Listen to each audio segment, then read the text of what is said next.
ઝીંગા તળાવ એવું છે કે 875.38 એકર જે ભીમપોર સામુદાયિક ખેતી મંડળીને સરકાર દ્વારા આપવામાં આવેલી તે ખેતી કરવા માટે આપેલી અને એ લોકોએ મનસ્વીપણે જ્યારે બાપાની મિલકત હોય તેમ અંદર ઝીંગા તળાવ બનાવી દીધા અને સરકારે તે જમીન સરકાર હસ્તક લઈ લીધી છે, માત્ર કબજો જ નથી લીધો.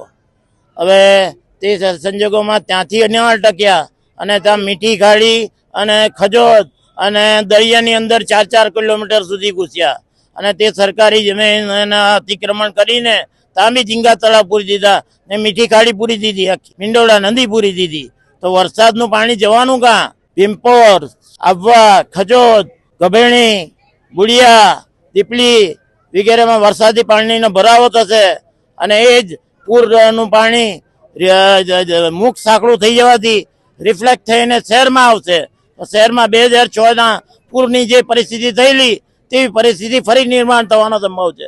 એટલે તાકીદે મ્યુનિસિપલ કમિશનરે આદેશ કરવો જોઈએ અને બધા બુલડોઝરો જોઈએ તો બરોડાથી બીજા મંગાવવા જોઈએ અને તાકીદે આ તળાવ પૂરી દેવા જોઈએ, તમામ સરકારી તળાવો. અમે 2 થી 3 લોકો ગામના આ તળાવ ઝીંગા તળાવ દૂર કરવા માટે કલેક્ટર શ્રી અને એસએસસી કમિશનરને રૂબરૂ રજૂઆત કરવા જનાર છે.